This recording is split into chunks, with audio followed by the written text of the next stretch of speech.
Another debate by Kirko that was posted on Twitter. And we've had this so many times, so I don't know if it really needs to be discussed anymore, but I guess people found it interesting. And I do think that there's more information to discuss now, because now Destroy Lonely has taken the game by storm with his project, which is If Looks Could Kill, and that sold 29K first week. Meanwhile, Cactus Jack, Sofago dropped Pink Hearts, and so there's kind of like okay, Opium is catching up a little bit, because Cactus Jack still has it's a versus, by the way. Which label is more influential right now, Cactus Jack or Opium?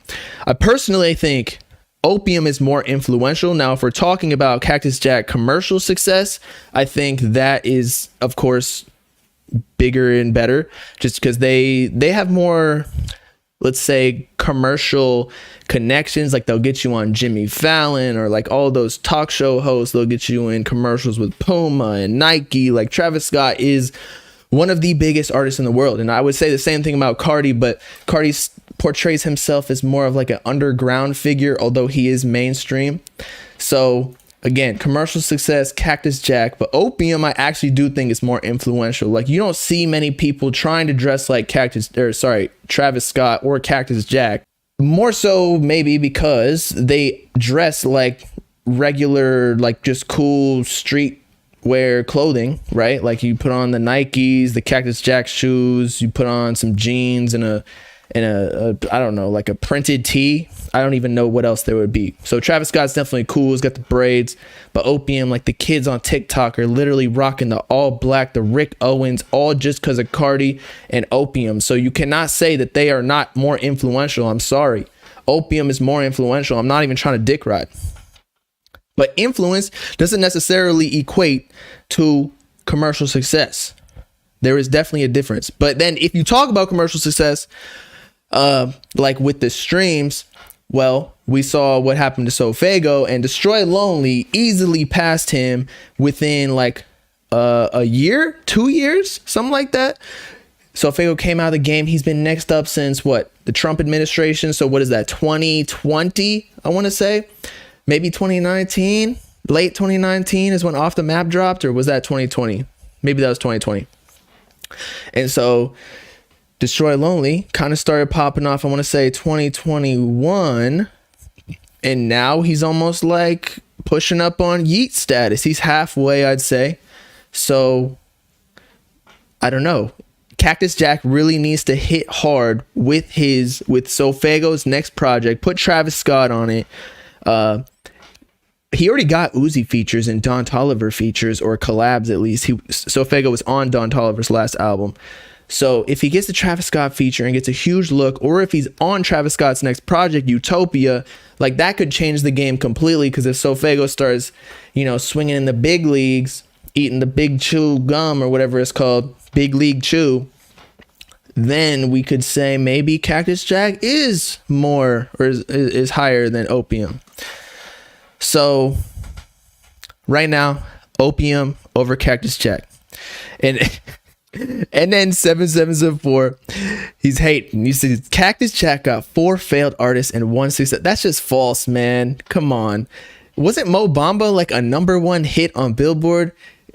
Sheck West just kind of went into hiding himself. So that's the reason.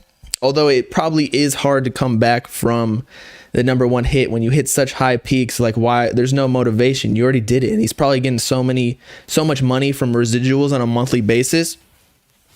So that's probably why he's in hiding. And then Don Toliver, he's also got a top 10 hit.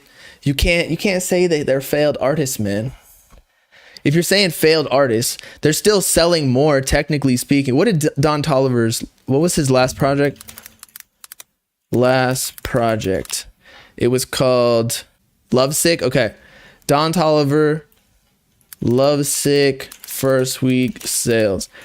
If it's higher than Destroy Lonely's, it was 37K, technically speaking. So they still, if you're going to say they're failed artists, then technically speaking, off that logic, Destroy Lonely, Ken Carson, Homicide Gang, they are that too. You know what I'm saying? So You're saying no promo though? Well, there was definitely promo because the boy was on both of these campaigns. So I know there was promo, but I get what you're saying. Don Toliver definitely has a bigger marketing budget. So I agree. I always tell you, Opium definitely has the best marketing where they don't have to spend as much as other labels, just because Cardi Cosign does it all basically. Like, they don't even need to do anything.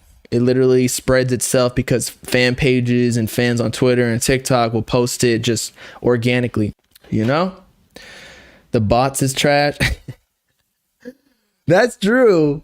Don Toliver did get exposed for that because he signed to Atlantic. I don't know if Interscope is doing that as well, but I'm sure all labels are, just to boost their numbers and keep it even.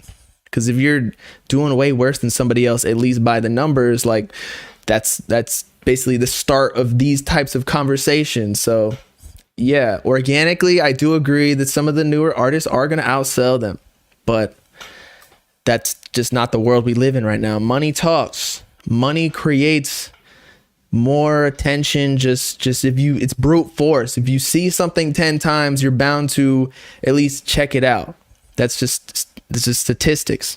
Who do I think is the most anticipated album? Cardi, man. But I'm also super biased. So yeah, Utopia. Right now it's Utopia.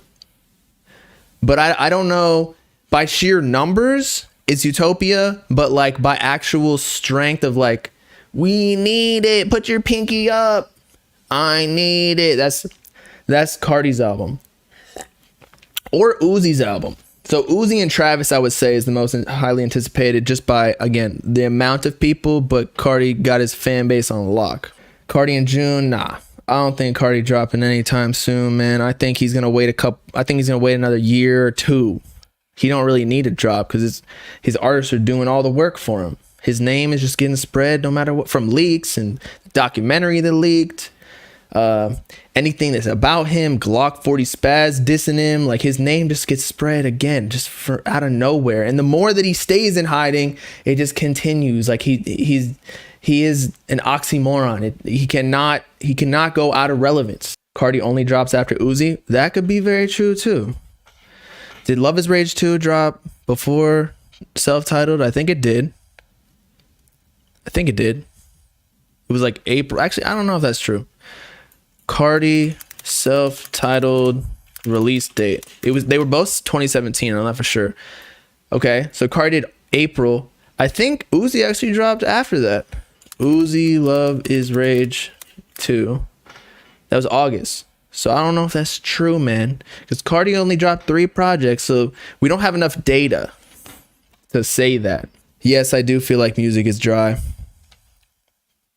It is very dry.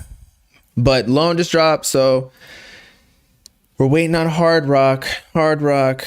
He needs to come through, man.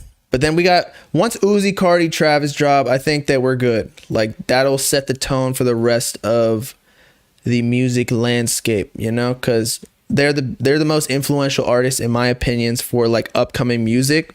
So when they drop, everybody else will start making like different variations of the type of music they made, and it'll spur off in like to different subgenres, just like what happened with Whole Lotta Red and Love Is Rage 2. Eternal Atake, I don't think had too much of that because it was more of like a mainstream type album. But Travis Scott, we'll see what he does with Utopia. I don't even know what Utopia is going to sound like.